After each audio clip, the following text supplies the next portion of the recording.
बिहार सरकार ने लोकसभा चुनाव के पहले ही जाति जनगणना करा करके उनके आंकड़े जारी कर दिए हैं और ऐसे में अब इस मुद्दे पर बात करने के लिए समाजवादी पार्टी के दलित पिछड़ा प्रकोष्ठ के अध्यक्ष डॉक्टर राजपाल कश्यप जी हमारे साथ मौजूद हैं। सर, सरकार ने तो आंकड़े बिहार ने जारी कर दिए। मैं बिहार सरकार ने को धन्यवाद देता हूं कि समाजवादियों की पुरानी मांग थी जाति जनगणना, और बिना जाति जनगणना हुए बगैर इस देश और प्रदेश की तरक्की नहीं की जा सकती। माननीय नेताजी लगातार मांग करते थे और माननीय अखिलेश यादव जी वर्तमान में इस मुद्दे को लेकर पूरे देश में बोल रहे हैं।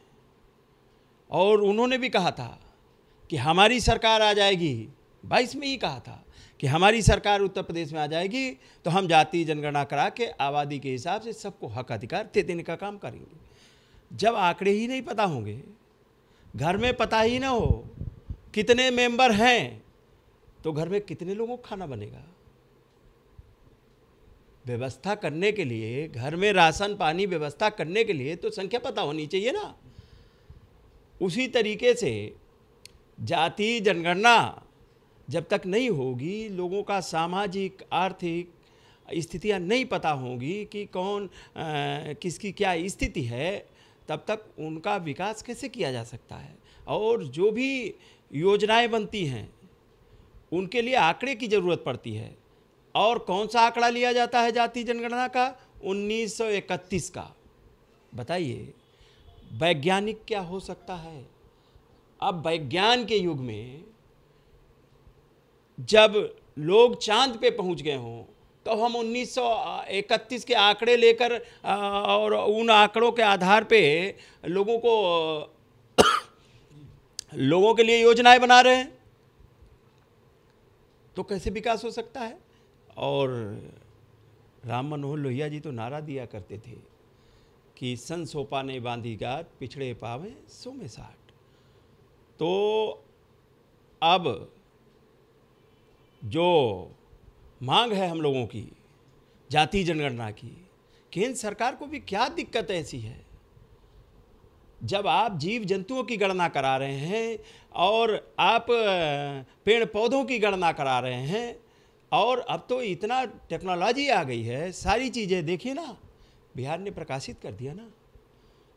तो इनको जो आंकड़े हैं, और ये तो सेंसस होनी चाहिए, और सेंसस तो होती है, और सेंसस में केवल एक जात का कॉलम तो जुड़ना है,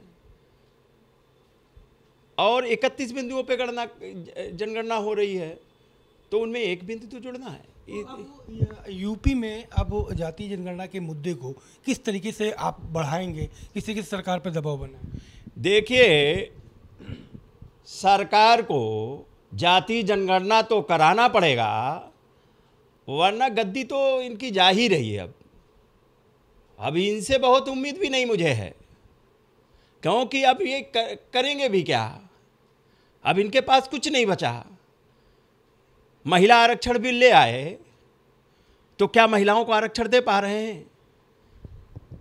बताइए, दे पा रहे हैं क्या? नहीं दे पा रहे हैं। क्यों नहीं दे पा रहे हैं? क्योंकि जनगणना नहीं है इनके पास, जाति आंकड़े नहीं है इनके पास, इसीलिए तो नहीं। अभी नगर निगम का चुनाव फंस गया था उत्तर प्रदेश में, इनके पास आंकड़े नहीं थे, और इसके लिए हाईकोर्ट ने रोक लगा दी थी, और हाईकोर्ट ने तो ये आरक्षण ही खत्म कर दिया था। वो तो माननीय अखिलेश यादव जी ने सुप्रीम कोर्ट में समाजवादी पिछड़ा वर्ग प्रकोष्ठ की तरफ से एसएलपी दाखिल करवाई, तब आरक्षण मिल पाया। ये बीजेपी के लोग जाति जनगणना में इनसे तो उम्मीद नहीं है, क्योंकि ये पिछड़े विरोधी हैं, दलित विरोधी हैं, आदिवासी विरोधी हैं, मुस्लिम अल्पसंख्यक विरोधी हैं, ये किसान विरोधी हैं, गरीब विरोधी हैं। ये चाहते हैं कि लोग और गरीब बने रहें, हक नहीं देना चाहते। गणना हो जाएगी, स्पष्ट हो जाएगा ना कि कौन जात कितनी है और किस जात में कितनी गरीबी है, वो कितनी लाचारी है, इनकी आर्थिक स्थिति क्या है, किसके घर घर नहीं, किसके घर नौकरी नहीं, किसके घर खाने पीने की व्यवस्था नहीं, वो व्यवस्था देनी पड़ेगी ना। आंकड़े जब समाज के बीच में आ जाएंगे तो ये व्यवस्था नहीं देना चाहते। लेकिन समाजवादी पार्टी, माननीय अखिलेश यादव जी रिजिड हैं और जाति जनगणना कराने के लिए, और उसके लिए हम लोग लगातार पूरे प्रदेश में संगोष्ठियां कर रहे हैं और लगातार रैलियां हो रही हैं। और ये संगोष्ठियां और रैलियां और जागरूकता अभियान तब तक नहीं रुकेगा जब तक जाति जनगणना नहीं हो जाती, अब जब तक उनको हक अधिकार नहीं मिल जाते। इसलिए बीजेपी की भी ईंट से ईंट यही जाति जनगणना से बच जाएगी। अगला मेरा अंतिम सवाल कि समाजवादी पार्टी ने ऐलान किया है कि बीजेपी की जो वीआईपी सीटें हैं उन पर भी हम मजबूत कैंडिडेट नवरात्र पे उतार देंगे, तो क्या रणनीति है चुनाव की? देखिए, समाजवादी पार्टी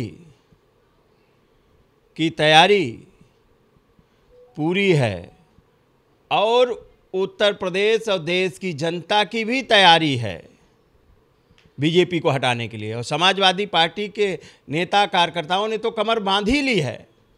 आपने देखा होगा घोसी में, और जिला पंचायत के चुनाव के परिणाम भी उसी में आए थे।